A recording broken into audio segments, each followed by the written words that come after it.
You're listening to an Airwave Media Podcast. Hello everyone, Stakuyi here. And I'm Gabby.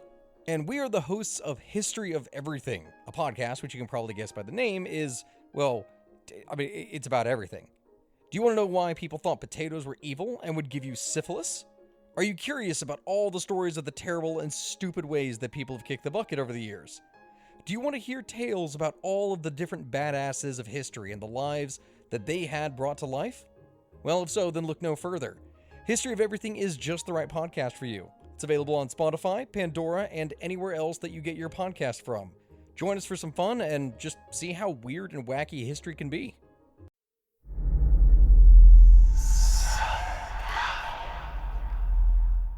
Hey y'all, spooky season is here. And if you're looking for a show to whet your appetite for a little haunted history, then I'd like to invite you to check out Southern Gothic, a chart-topping history podcast that explores some of the most infamous legends, folklore, ghost stories, and hauntings of the American South. We've covered all sorts of stuff from the Bell Witch of Tennessee to the disappearance of the Confederate submarine, the H.L. Hunley, not to mention our deep dives into the local lore of some of America's oldest and most haunted cities, like New Orleans, Charleston, and St. Augustine.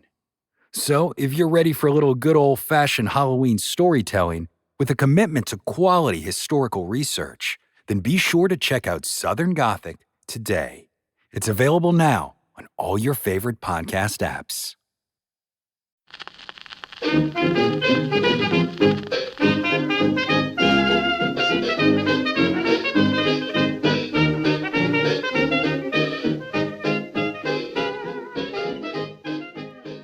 Delicious friends, and welcome to Who Did What Now, the history podcast that's not your history class, with me, your host, Katie Charlwood, history harlot and reader of books. Welcome one and all. It is wonderful to be back and going a little bit lighter this week because things are going to get heavy. They absolutely are. So it's been an interesting week. I got to see my wee girl play football this week, which is fun. So I got to see her do training and they do these little matches and stuff. And she scored 3 goals because of course she did. Because we're high achievers in our family. She's a sore winner and a sore loser. It's great. One thing I noticed though when I was watching other kids doing practice is that anytime anyone scored a goal, they had like a wee celebration. Like, I don't know if you've ever seen a 3-year-old's like goal move, but it's joyous. Like, I've seen them dab and everything. It's hilarious. I love it so much. It's great fun. Now, I don't do the sports, but I do love that people who appreciate and enjoy the sports, and it's wonderful to see, you know. And now housekeeping, news, information. Yes. So a couple things. First things first, the tour. If you want to come see me in Glasgow, the last Glasgow show was sold out. This one is accessible. It's at Blue Dog. It's on June 2nd. Get your tickets. Come see me. Fab. Wonderful. So now the serious stuff. So if you've been following me on the socials, you may notice that I have partnered with Operation Olive Branch, and it's basically a way to help families escape Gaza. And so I have partnered with Gada and her family, and that's because a friend of mine actually connected us. I was like, I need to connect to this person, and so I was having trouble getting through the spreadsheet because sometimes I'll tell you that smart people can be really dumb sometimes. It took me ages to figure out how to navigate the spreadsheet until my friend was like, I got you, and just like literally just sent me a family, and I was like, great, sold, done. I read through their stuff and I went, yep, let's get this baby out of there. So Gada and her family, they had this perfume business, and so basically they lost everything. Like her brother, silly mistake, her brother arrived back in Gaza 2 days before the war broke out. And her family, they have just been like basically making their way south, you know, and now they're in Rafah. It's their 7th time they're having to evacuate. They've evacuated 6 times since October. Like, that's wild, you know, because it's May now. And it's her, and there's her nieces, Sally and Salma, who are 2 years old and 6 months. And Sally, she can't get vaccinations. Like, there are going to be preventable diseases that she's not going to be prepared for because she can't get vaccinated, because medical aid is just not getting through because they're blocking it, you know. And they need money to get out. They've just about got their documentation and they're struggling. Like, there's an 8-year-old boy who, from what I can gather, he's having a lot of these intestinal issues. He's already dropped 16 kilos in weight, which is, like, that's a lot, you know. And so they're trying to get out. And I'm convinced he has dysentery. Like, that's what's stuck in my brain. My brain is stuck on dysentery, which is like, an 8-year-old boy should not be suffering that. And you may tell me, oh, well, other people in other countries, well, they shouldn't. Like, there's enough money in the world that we should be able to prevent that. But also this, I'm not even going to call it a war, because even though I have referred to it as a war, it's not a war, it's a genocide.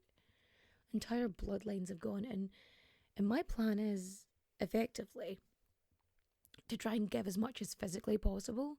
So not only am I sharing their story, and their GoFundMe is going to be in the link down below, but so not only do I have Gada's family, but I'm also going to be donating all of May's Patreon money, however much that comes to.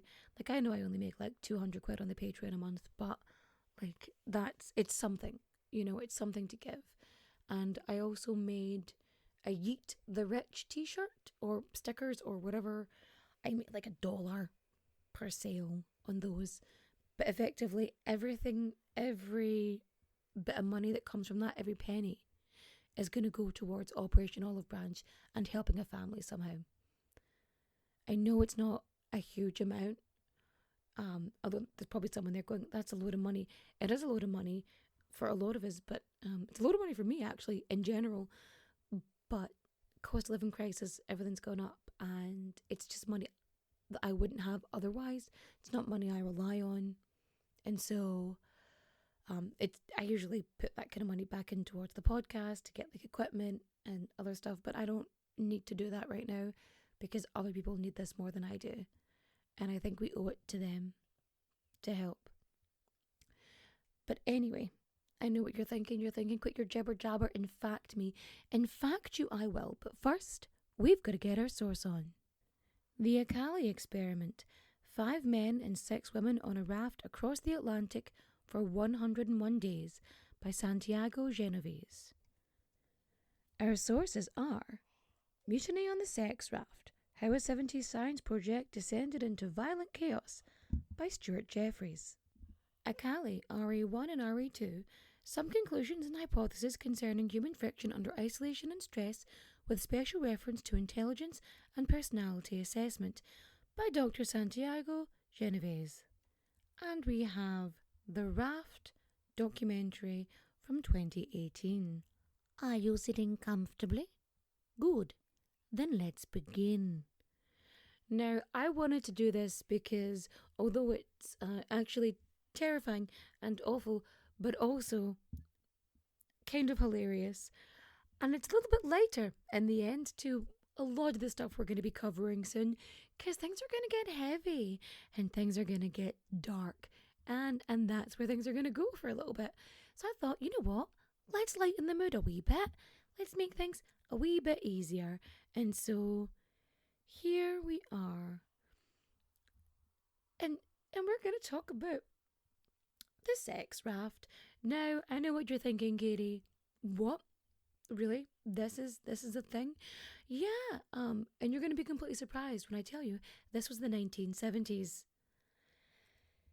But yeah, and it all starts with one Dr. Santiago Genovés, who is a doctor of anthropology.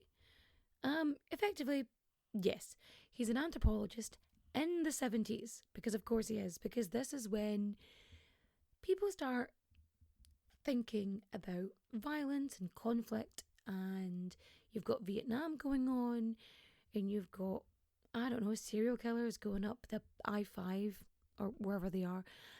I'm not entirely sure I know what the I-5 is. Geography is not my forte, but here we are. Yes. Santiago Genovés, he has this idea, because he's kind of obsessed with conflict and what causes it. What is the root cause of conflict in humans? And so he thinks, he has a theory. He has many theories, in fact, but one of them specifically is that men will instigate sort of violence and instigate conflict when women are ovulating, because this has been seen in sort of other animals, like primates, things like that. You see it in nature all the time. And so he's like, that's clearly a thing. And so he's like, maybe menstrual cycles are the key to world peace. Like, to stop to stop fights is just an stop women ovulating around them. Maybe that's a thing. Now, yeah, sorry, I find it too funny that he's just like, yeah, if we can stop men, not having access to women, this feels a little bit incel-y. I'm sorry, I'm just thinking like, oh, if they have free access to ovulating women, then they're not going to be causing wars and shit. Like, really? Really? No, that's stupid. Anyway, like, he's like, let's work on this. And so he's like trying to figure out how to do it. And so he decides that he's gonna have a raft of all things. He's gonna have, I mean, he doesn't call it the sex raft. He calls it the Akali experiment, because Akali is Spanish for peace. So he wants to go across the Atlantic Ocean, right, with 10 super hot people and see what happens, right? He's going to put them on a raft, which has a rudder, right, but no sails. And he's going to go from the Canary Islands, I believe, all the way over to Mexico. So he's going to go right across the Atlantic Ocean. And I know what you're thinking. This sounds like a recipe for disaster. This sounds like really bad reality TV. Like, it's like Survivor mixed with Married at First Sight. Like, what is this? Yeah, that is CTV. I actually watched Married at First Sight for like the first time, like a few weeks ago. And I was like mid-season in this, and all I know is I'm really obsessed with it. Like, it's very interesting. I know it's trash TV, but like, yeah. Like, they pick people deliberately to like cause drama, and this is kind of where this goes. But anyway, he's like full on believing this. Santiago is like, yes, I am here for this. This is fabulous. And so he'd actually done something similar to this before. He'd actually sailed across the Atlantic journey with Thor Hydro, and he did this to prove that people in sort of the continent of like Europe or Africa could have sailed across the Atlantic Ocean in ships. Like, they initially did it with a ship made of papyrus, and they were like, we're gonna like sail across the ocean, and unfortunately it sank, and they were like, oh, that's unfortunate. And so they're like, we're gonna try it again, and they try it with a different boat, which is made from sort of traditional materials, but it makes it. And they're like, yay. So ancient peoples theoretically could have sailed like across the sea, oceans, whatever. And he's like, wow. And he's like, it's such a good experience. Everybody should like do this. Basically, he's trying to prove that the Micronesians could have done it. And he's like, well, actually, he could have. So, I mean, yeah, first time, day 54, it sinks. Second time, they did it. So based on this, he's like, I'm gonna do my own boat trip. And it'll be better with blackjack and hookers. And don't cancel me, it's a joke from Futurama, please. So he's like, there's no paddles, there's no sail, there is a rudder. But we're just gonna go. Because effectively, they want to be able to move out of the way of dangerous things. Of course. But they want to make sure it's as difficult as possible. The whole point of this is to make it as difficult as possible to sort of trigger situations and initiate conflict and sort of see like what's going to happen, because he wants to study conflict. He wants to see how this goes. So he wants to do this, wants to go across the Atlantic Ocean in a really difficult sailing option. He wants to do that.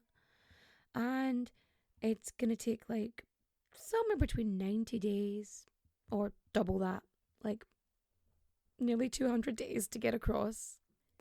And now you may be thinking to yourself, what makes a man want to sail across the Atlantic Ocean with many sexy strangers and put them in positions that would create an unpleasant experience for everyone involved? And it's the 70s, and he liked to fly places because he had to go to conferences and whatnot. And this may shock you, but he was hijacked. The plane was hijacked, and that happened quite a bit. Like in the 70s, it was like just something that happened. Like walking down the street, someone bumps into you. That's just how it is. In the 70s, your plane would get hijacked, but like, I think only like one person ever died in like a 1970s plane hijacking. Like, I may be incorrect in that, but like for the most part, that feels wrong. Like, but the death toll is very, very low, because for the most part, it wasn't about like they didn't want to hurt people. They just wanted to just steal planes. It's a very big thing. Make some money. I mean, we all know what Dan Cooper did and everybody else. They're like, hey, let's do this, and then let me take the money and go. Like, it gets to the point this is basically a monthly occurrence. Like, planes just get hijacked. Like, oh yeah, and now we're taking this plane. It's supposed to go to, I don't know, San Diego, and now we're going to Cincinnati. It's just a thing that happened. Like, it was just one of those things. It's the 70s. Woo! Now, you gotta remember as well, like the 70s that's your big hippie period.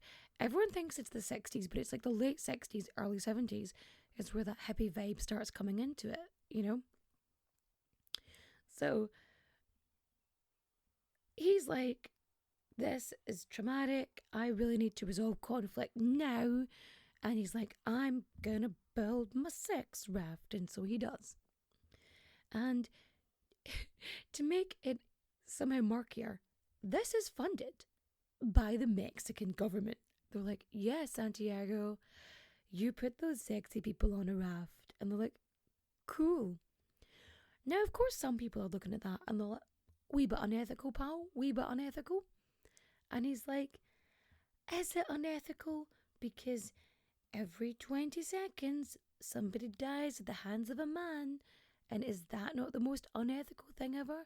Don't we need to like work around that? And it's like, okay, but that still doesn't change what you're doing as being unethical. Like, although at this point everybody is doing weird ass experiments that are unethical, you've got Milton, you've got Stanford prison experiment, you've got Mary Bow and all that weird stuff she was doing with monkeys. Like, there's loads of weird unethical stuff happening because they're like, we need to understand And it's like, at the risk of hurting people though, do you really need to cause collective trauma? But yeah, you've got all this stuff going on. You've got Vietnam, you've got, oh god, Pinochet is like about to like go for it. Yom Kippur, there's just so much happening. And he's like, I'm gonna solve all wars with my sex raft. Like, okay. Like, alright there, Genovés. So he decides he's gonna create his raft, and he does. And he calls it a Cali. Now, I know earlier I said it means peace. It doesn't. It means home on the water. So it's this big metal raft. I know the raft, you're thinking, you know, it's a bunch of like logs like tied together with a rope. Like that's no. So it's this 21 by 36 feet. It's got like a double sort of layer on it. It's got like 2 stories. So you've got like it's like a shed, really, just like a metal, but it's buoyant at least. Like it's made properly. Like they paid people to make this, to make it safe-ish, as safe as it can be. It's the 70s. People were driving without seatbelts. Like, it's, you know, everything's fine. The safety is not, it wouldn't pass now, I don't think, is what I'm saying. And so it's got 2 levels, and it's got like this kind of roof and a really, really simple rudder. They've got a helmsman's area where the tiller is and stuff. And it's got basically got 2 bedrooms. So there's one like cabin, which is effectively like a cramped sleeping area, basically to make it as uncomfortable as possible, having everybody like all squeezed in together. And so Dr. Santiago Genovés, he's like, I have a dream to end world conflict by ovulating women and putting 60 people on a tin can on water, which is a plan. I'm not saying it's a plan. Yeah. Everybody shush! William Shatner has something to say. Cat and Jethro, box of oddities. What do you do when the woman you love dies? Well, of course, you dig her up and you live with her. Aww. The show examines weird things. There are plenty of old photographs from this time period of children out in the streets playing in and among the dead horse carcasses. Oh, I miss those days. Things used to be so much simpler. Cat and Jethro. Then there's the urine wheel, which sounds like a really bad game show. Thing done weird things. Cat and Jethro, box of oddities. That is really mysterious. Join Cat and Jethro Gilligan Toth for the strange, the bizarre, the unexpected, as they lift the lid and cautiously peer inside the Box of Oddities. The Webby Award-winning Box of Oddities podcast from Airwave Media. And Dr. Santiago Genovés, he's not pulling ideas out of his arse. Oh no. Except he has a little bit. Because what he does is he goes, I wonder what it'd be like if women were in charge. So he considers, what if he gives women all the important jobs and gives men all the domestic tasks? Like, again, because this whole point is to try and generate conflict. So he's trying to create tensions and make it uncomfortable. And so he's trying to sort of find ways to do that. And so he's like, I'm going to put the women in charge. Like, it feels like a lot of the blame here, regardless, is on women, whether intentional or not. Because, like, is it based on ovulation? Is it based on menstrual cycles? Like, is it based on them being in power and men not being able to handle it? Like, honestly, only if the men have a terrible podcast. What? No, I wouldn't say I did. I did say that. So, I mean, this dude's Mexican, right? And he comes from like a very like typical area, very typical upbringing. And so he's like, the men are men and the women are women. And we are all like, ooh, like women are feminine and they, support men, and men are like, the big guys, leaders, the man of the house, all, macho man. I want to be a macho man. And so he's like, I'll put women in charge and it will make things weird. Okay, so he makes the captain of his raft a woman. And so he travels to Sweden to meet Maria Bjornsson. And she's this Swedish sea captain. She's one of the first women, like, to become a professional sea captain. Because, like, there was this whole thing of, like, women on boats and how it was, like, super sexist or whatever. But yeah, she's, like, an actual, fully proper, like, sea captain. And she's like, I'll give it a go. And, and so she gets paid to be, like, captain. Like, that's her job. Like, her job is to be captain. And she's the only person who's paid. Everyone else is a volunteer. So what he does is, like, I think his budget, he ran out, because it's all paid for by the Mexican government. And they're like, we can cover the food and, like, the raft and, like, maybe one member of staff, but you're going to have to figure out the rest. I don't know, crowdfund or something. And so he ends up posting sort of wanted ads, effectively, like, all across the world. Like, he's trying to get as many different people from as many different, like, backgrounds, ethnicities, cultures, religions. Like, he's trying to do that. I mean, he's also trying to make sure they're hot, of course. Like, he wants them, like, great. And so, like, he's trying to get people to have a go. You want to volunteer to, like, sail across, the Atlantic Ocean in order to find world peace for science? And they're like, yeah. So it's like, so I think it goes something like this.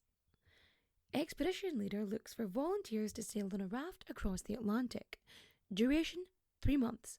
Males and females, preferably married, but participation without spouse. Age 25 to 40. Write letter and details curriculum vitae to box 0378A, The Times. Applications will be kept confidential. So you may have noticed there, he's like, send it here. But also, if you're married, great. But, like, don't bring your wife or don't bring your husband, Because he's trying to, again, generate as much conflict as he physically can. And so he wants people who have a stake in the game. He wants people who have something to, like, come home to or something to lose. Like, he wants to, like, raise the stakes for people. And so he basically gets people to apply. He works out who's going to be what from that. And then he personally, like, meets them and interviews them. And when he personally interviews them, like, part of it is mainly just to see how hot they are, because he wants to see if they're sexy enough to be on a sexy, sexy raft. And so he's like, yay. So, like I said, he's trying to get all these people from all across the globe, from all these different backgrounds, right? And it's great though, because, like, he describes it as, like, this is a great thing, it's gonna be that. And the press are less, how do I put this? Open, articulate, considerate. Like, instead of being like, they're from different racial, religious, and socioeconomic backgrounds. Direct quote from the UPI wire service was, the raft, expected to drift across the Atlantic at about 2 miles per hour, will carry 2 Jews, an Arab, an African, 1 black and 1 white American, a Swede, a Greek, a Frenchwoman, a Japanese, a Uruguayan, and Genovés. Like, what is this? Potluck of people? What is that? So they're like, hey, that's a joke from the 70s, isn't it? Like, that's a joke that Jerry Seinfeld would complain that you can't make anymore. So yeah, these people are all flung together because they're from like different places, different areas. Like, do you remember the old Gap ads or like the United Colours of Benetton ads? And it would just be like, I want to say like a colouring pencil collection of people. They're like, one of everybody. Let's get as many as we can. And it would be like a bunch of people and then one ginger. You know what I mean? They'd be like, hey, let's get them together. And so he's trying to like create tension and create difficulty. And so he wants to make it hard for everybody. And that's what he does. And so the 10 sexy strangers, they all meet at the dock in Las Palmas in Spain in the Canary Islands on the 11th of May 1973. And so he gets them all on like the raft. And here's the thing as well, like, we don't have any sort of mental health analysis like pre getting on the boat. So like if somebody was, I don't know, like they had some form of like psychosis or anything like that, like he didn't write that down, he didn't look that up. So whether he was looking for like people with non-noticeable mental issues or whatever, you know what I mean, like there's nothing there. But yeah, he has them on, he collects data, he tells them that they're doing these questionnaires and they're all going to be confidential, and he's studying them. So he has, like a reality TV show, he has notes and he has cameras, and so he's documenting all of this. So like that's why we have so much information on it, because he recorded so much. Now, I know I said earlier, like, we're going to sail for science. Most of them didn't actually know it was an experiment until they were, like, locked on the boat.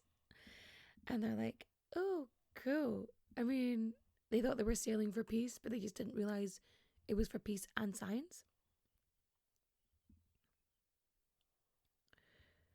So, the day that it leaves port on the 11th of May, they receive a message from the United Nations. They say to the Akali that it wishes them success on their mission. You know, stating that they're, the importance of this, and that, the hope for people on Earth and for world peace to be discovered through the Akali. And yeah, they're like, good luck, wonderful. Help us solve world peace. That would be super, thanks. And so it sails away. I say sails.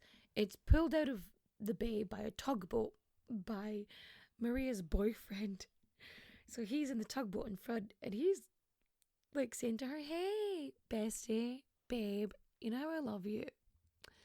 Have you read this contract? Because it says that you have to do everything he says, in that he has like access to like your mind and body and all of it. And she's like, nah, I didn't sign it. Because she's like, nah, I'm here for the adventure. And he's like, cool, I guess. So it gets pulled out of the bay. It's got its wee rudder there, and they get a weather report every couple of days because there's a wee radio in there. So they do have like contact with the outside world. It's not just them on a raft with no communication, because that would be dangerous. That would be a dangerous thing to do. And so they're like, okay, let's not do that. So they have all these provisions. They've got fresh water.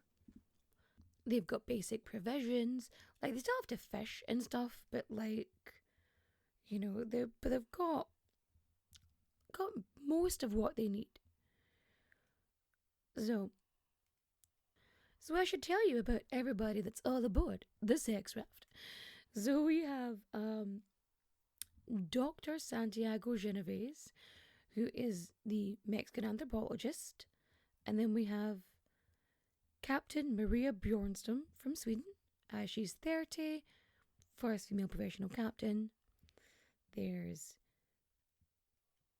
the radio operator, Charles Anthony. He's 37. He's Greek. We've got Jose Maria Montero Perez, 34-year-old Uruguayan former student of Santiago. So he knows who Santiago is. We got one, that's two. We have Ezuki Yamaki, 29-year-old cameraman from Japan, who speaks only Japanese and like a wee bit of Spanish. Like a wee bit of Spanish. How, if his Spanish is only a wee bit of Spanish, how does he do the questionnaire? Like if he's not fluent, does Santiago speak Japanese? Like how does that work? Or did he like make his own questionnaire in Japanese for him to do? I'm Helena Bonham Carter, and for BBC Radio 4, this is History's Secret Heroes, a new series of rarely heard tales from World War II. They had no idea that she was Britain's top female codebreaker. We'll hear of daring risk-takers. What she was offering to do was to ski in over the high Carpathian mountains. Of course it was dangerous, but danger was his friend. Subscribe to History's Secret Heroes wherever you get your podcasts. Yeah. Okay. Now, anyway. So yeah, we've got Bernardo Bongo, a 29-year-old Catholic priest from Angola. He's like, this will be like extra tension. But he's like, I've just brought hot priest onto a raft. Like he invented hot priest, I think. So sorry, Fleabag. This was him. So then we've got 5 women. We have 2 scientists, Rashida Manzani, 23-year-old from Nigeria, and she's studying ocean pollution. And then Servan Zanotti, who's a 32-year-old French woman, and she's a frogman. And effectively, she's the scuba diver who goes in to like fix all the stuff. And so there's Edna Jonas, a 32-year-old Czechoslovakian, or what was Czechoslovakia, who lived in Israel, and she's a doctor. And then they picked 2 Americans. Faye Evangelina Seymour, she's 23 years old, and she's like, it was supposed to be from 25 up, but he's like, you'll do, you're 23, you're hot, but she's a woman of colour, and she's the ship's radio operator.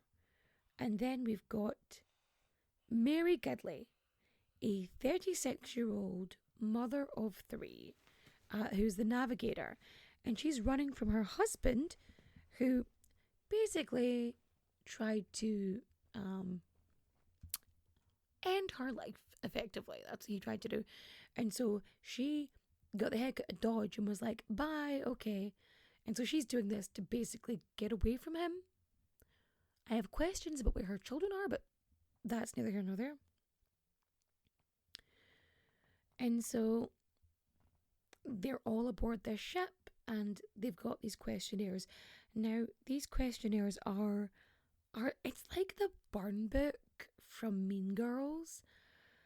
Like, it's so weird. The questions are like, they're like every half a week, so they're semi-weekly. And the questions they're just so weird. They're meant to, so we can study them and see where they're at. So it's like, who annoys you most on the raft? Who do you feel closest to and why? If you get rid of one of the others, who would it be? It's like, with whom have you had sexy fun times? Who would you like to have schmexy fun times? Like, it's the burn book, isn't it? It's just like, it's somebody's diary, effectively. he's doing this, and like this is the only like free time they have really out with being in the boat. So the only option where they get to like write something would be doing these questionnaires. So what he does is he removes all entertainment. So there's no like reading, there is no like listening to music on the radio, I suppose. But they can like sing songs, they can talk about their own lives. They're just like the plan was to bore people, to get people so bored that they would get angsty and angry and it would generate conflict. So the first couple weeks, not a lot's happening because everyone just gets aggressively seasick because they're on a raft. Like, there's no stabilizers here. They're just sploshing about on the ocean, and everyone is just, it's coming out of them at both ends, just blah, blah, blah. And so, oh my goodness, I forgot to mention the toilet. The toilet is effectively a plank with a hole in it. Like, it's a platform, but it's like an old-timey outhouse, but over the sea. Now, I'm kind of excited, but also not, because that's intriguing, because I feel like, that being said, like, I know I said it's coming out with them at both ends, but it's actually not, because they end up suffering psychological constipation just because, like, it's this sort of innate fear people have. Like, they can't go to the toilet because they can't relax because they're outside, and like there's no privacy. Like, there's no privacy on this boat whatsoever, and so they're freaking out. Now, another thing that bothers some people, and you'd be thinking this yourself, this is 3 months on a boat, right? With the women. In order to ovulate, they have to have a menstrual cycle, which means they also have to have periods, meaning that they're kind of worried about sharks, like genuinely. So that's something they have to think about, at least when they're in the Atlantic, like the cold part of it. You know, sharks don't like the cold, so they're fine there. But when they get into warmer waters, that's probably when the worrying should happen. Like when they're in the middle of the Atlantic Ocean, fine, right? But the closer you get to Mexico, I'm just saying that's when you look out for jaws. But yeah. Now, another thing you might be thinking of is the boinking on the romping raft. Yes. So there's 10 people on this raft that are accessible, because obviously Santiago, he doesn't count. So you've got 21 feet by 36 feet, and you're just surrounded by people all the time. So like, where are you going to go? What you going to do? Now, there is like the sort of slanted roof on the cabin, like that's an option. But of course, like, you're on top of everybody, so they'll be able to hear it, and they'll be able to like guess who did what with whom. But yeah, you could do that. And then of course there's the little helmsman place. Like, one of the helmswomen, she was just like, yeah, you could do it, but you had to do it when you were like on the helm, because you had to work in pairs. They had to work in pairs. So one would be on guard and one would be on the helms. And Edna, the Czechoslovakian Israeli doctor, she was like, yeah, you could do it, but you had to be like really quick and careful, and you always had to have one hand on the rudder. So I mean that's fine. Like, it doesn't seem like it would be the most enjoyable of experiences, but she's like, yeah, that's how you do it. And that's a skill, I feel, at that point. So you've got to like steer, like, so you kind of have to be focused on that, so you don't really get to enjoy it. Like, you're kind of doing it for the sake of it, really. But yeah, so they end up getting their questions, and it's kind of stereotypical, actually, because they're like, all the women are like, the Uruguayan scientist is like just the hottest guy, and that the French woman and the men are like the French woman. She's like the absolute most gorgeous. And because everybody wanted like specifically these people, they're like, oh, that's going to create conflict. And so Dr. Santiago Genovés, he's like, let's see if I can make stuff happen. So, he can like arrange who can be on guard together just to see if he can make stuff happen. Now, meanwhile, they're sailing across the Atlantic Ocean. They're not sailing, they're just kind of floating across the Atlantic Ocean.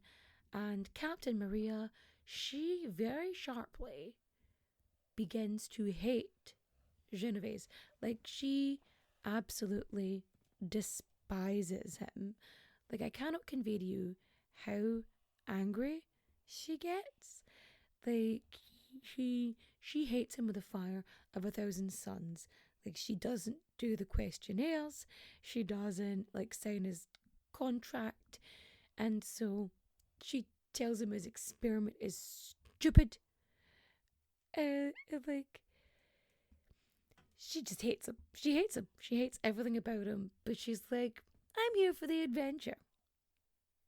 So this does work for him a wee bit because he's getting what he wants, because tensions are coming.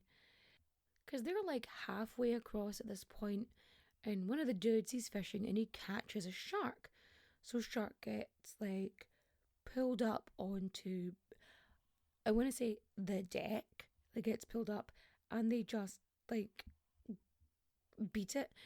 Now, my brother sailed across the ocean one time in a replica famine ship, and he was saying that like fish would, like swordfish and flying fish and other stuff, would like end up on the deck and they would just beat it with hammers because they didn't have anything else. And they would, there's a story with a vodka and a swordfish and him going, fish don't feel pain, and a woman who was crying as he like killed the fish. No, I don't eat fish, so I would not have survived on this journey. So, but anyway, they get like super heated and they just start like beating this shark because he hooked it. It was on the ship and it wasn't quite dead. And they're like, oh God, we gotta kill it. And so everybody just like hitting it. And so his notes say that quote, I'm going to quote his notes. Look, he said, the heart is still beating. It was like turning on a switch. Suddenly everyone wanted to feel the flesh that was still warm with life. Finally, here it was, the violent behaviour that I've been waiting for. But, to my surprise, it didn't come from sexual jealousy or from conflicts between participants. Instead, we witnessed a clear example of crowd frenzy, where people no longer act as individuals but part as a dangerous collective. And like, that's it. Like, they go, kill the shark. And then they're done. And he's like, wait, no, what? What's happening? Like, he is so upset and disappointed and annoyed at everybody involved in this experiment that he just like gets angry. Like, he goes up to the two black people on the raft and goes, you two should be shagging. And they're like, what? And he's like, because you're two people of color, like you're two black people. And he's like, one of them's a priest, okay? and they're like, dude, no, that is so wrong on so many levels. Like, we get he's a hot priest, but like, not just because he's black though. Like, what is that? But yeah, he's so angry at them. He's like, he calls them lazy, that they're acting like children because they're not being violent. And so he's gonna start like instigating it himself. And so he brings everyone together. He's like, raft meeting, and he pulls everyone aside and he goes, we're changing things up. And you know those confidential questionnaires? I'm gonna read from them. And everyone is clearly like filled with resentment and anxiety at this. And he's like, Edna, says she wants to have relations, have schmickshy fun times with Jose Maria, but Jose Maria thinks that Edna is the most annoying woman in the world because all she does is talk. And you all have to stop being so afraid of confrontation. I need to know what you're doing. You have to be like into each other and like have it out so we can really get to this experiment and solve world peace. He goes after Faye, like calls her primitive, a thief, calls her lazy, and he basically just starts hurling all these black stereotypes at her. But like, she's from the US. Like, she's dealt with this her entire life. She's like, try harder, babe. Like, I'm sorry. Like, children are better at the racism than you. It's okay. And so she's like, cool, thanks. Meanwhile, back home, his colleagues are not doing well because the press have realized that everybody on this boat is super fucking hot. Like, everybody is just model ready, like, just gorgeous. And they're like, wait a minute, is this a sex raft? And so it goes all over the papers and is spread across the news. And his university's like, oh, no.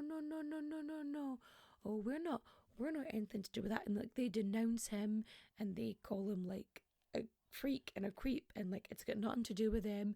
Like, this is funded by the Mexican government, and they're like, oh no, it's not us. And so he hears this on the ship's radio and he is livid because, of course, like, this is his life's work. He wants to make sure that like it goes. And so he's just so mad because they're like worried about the bad publicity from, the sex raft. And he had risked everything for this. Like, he had put everything on the line, and now he's done this to the point where he's become this weird, I want to say like dictator on the raft, and like that's where he's at right now. And he doesn't hear anything for a while after this.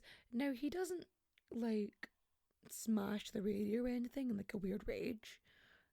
He just kind of doesn't hear from anybody for a while, probably because they're like, let's not poke the bear, I think. Now, basically the radio gets away banjaxed, right? And nobody can get in contact with them, and so they get worried. Like, people are genuinely concerned. They're like, where the hell's the raft? They're worried it's capsized, or that something's gone wrong, or they've been taken by pirates, like raft tracking. And they're like, what are we gonna do? And so they send planes and things like fly over. And then finally on like July 18th, the search plane sees the raft and they're all waving and stuff and like, cool, it's fine, never mind. They're like on the sea, Caribbean Sea, and they're relatively safe.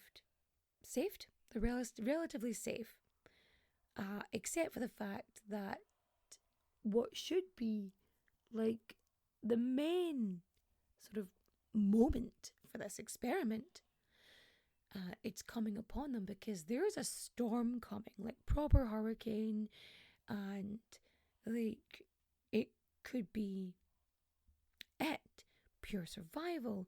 It's, man versus nature, humanity versus the sea, and he's like, right, this is going to be perfect. It's going to be perfect conditions for like dealing with this situation. Oh, actually, before I get there, I forgot this bit. This is amazing, actually. So, like, somewhere, like, between the Atlantic and the Caribbean, something goes wrong. Something goes wrong with the rudder, right? It doesn't work properly, and And he's like, instead of letting, the person who he has brought on specifically for this job, the woman, to go do it, he's like, I'm going to do it myself. And he tries to do it, puts on his scuba gear, and he just can't fix it. Like, he buggers it up completely. And so he's like mad at it. He tries it, but he just doesn't do anything. And so he just can't fix it because, that's not what he's trained in doing. And so he decides that, nobody's going to fix it. We're just going to have to suffer until, like, a man fixes it. And so he goes to bed. And then when he's sleeping, she puts on her gear. She goes in under and, like, fixes the rudder because that's her bloody job. So she does that. And then when he finds out, he is livid and he's, like, pouting for days. Like, he's so mad about it. But back to this storm. He's like, there's a storm coming. Fantastic. It's going to cause tension. It's going to be amazing, right? And Captain Maria's like, no. No. We're going to, like, have to stop the experiment. It's going to end early because I'm going to find some islands. We're going to bunker down. We're going to steer onto it. And we're just going to, like, wait till the storm passes. And he's like, my experiment. You can't stop this. Like, what are you doing? And Maria's like, well, you hired me. I'm the captain. And he's effectively like, I'm the captain now.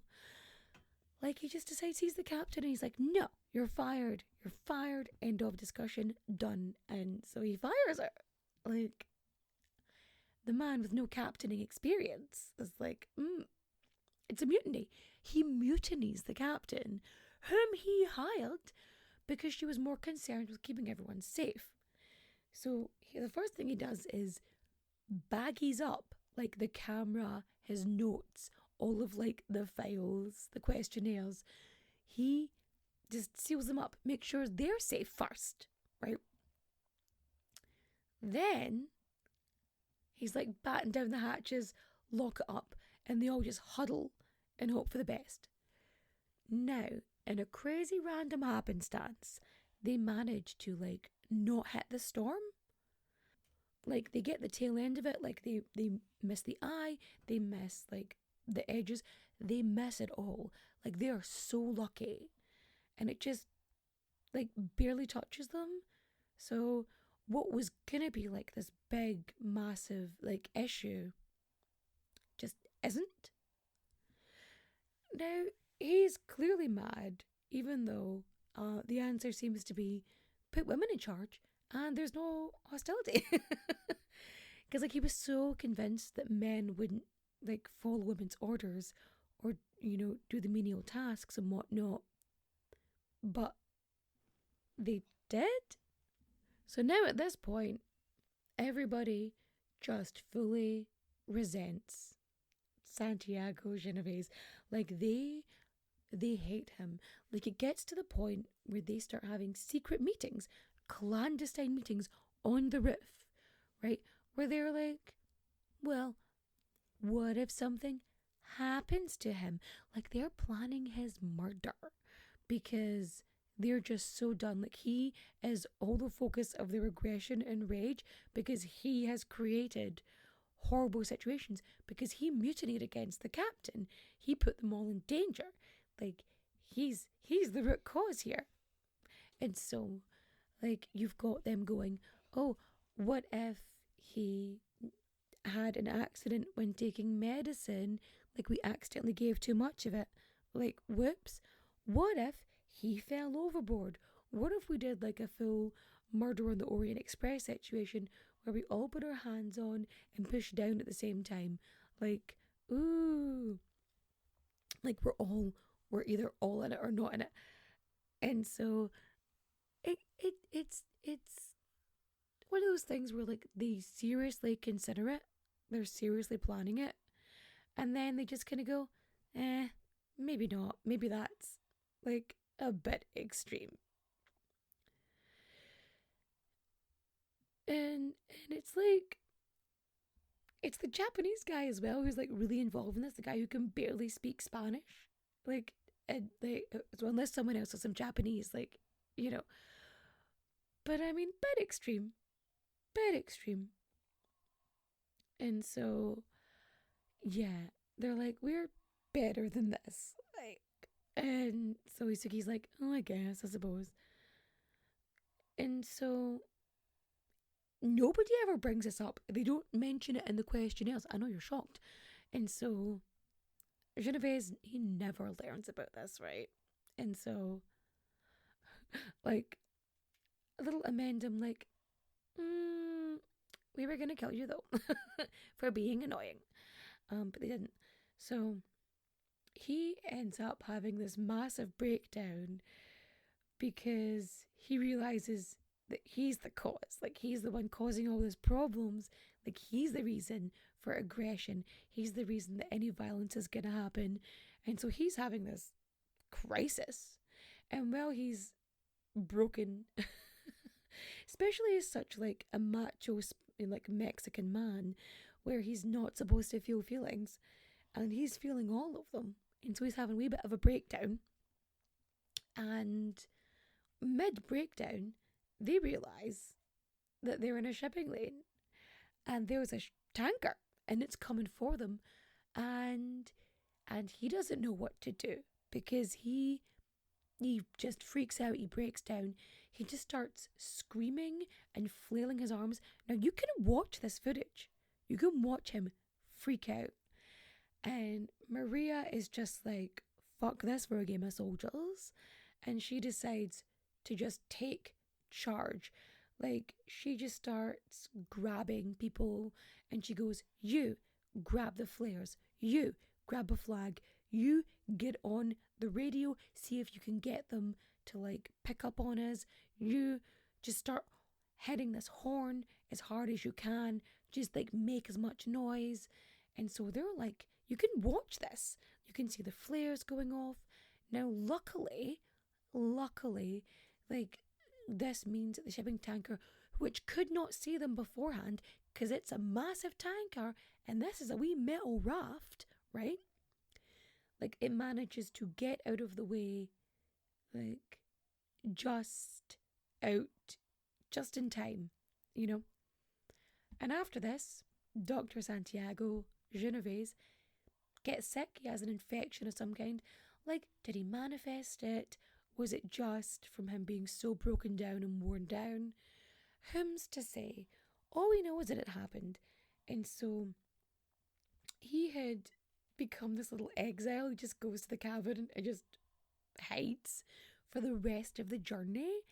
Because basically he's created this whole situation. He's made an us versus them where he is the enemy. And so now that he's away and out the way, right, they have a really great time. They're singing, they're dancing, they're enjoying each other's company. They were probably finally having some like horizontal tangos on the Rara raft, you know, and they're at it and they're having a great time. Wonderful, best time ever, super fun times. And that's what they're doing, right? Now that he's not there creating conflict, like, it's almost as if he kind of answered his question by not making the thing he wanted to happen. So it gets to the point where they're like, you know what? Like, we could have gone on another, like, sailing just without him, and we would have been fine. We would happily go back. And so when they finally reach Mexico after 101 days, right, they're actually kind of sad to leave the boat. So they get there, there's a big party, and they're also glad to be on dry land, obviously. But the next day, they go back to, you know, the raft, because they've got one more, like, sort of end of meeting. And he's like, hey, like, he requests them to come back, and he's like, thanks for coming on my sex raft. Can you fill out these questionnaires, please? One last one. And it's like, they start chatting about stuff, and the majority say that it's a success, even though he thinks it's been a failure. And they're like, well, we learned stuff about ourselves, we learned stuff about humanity.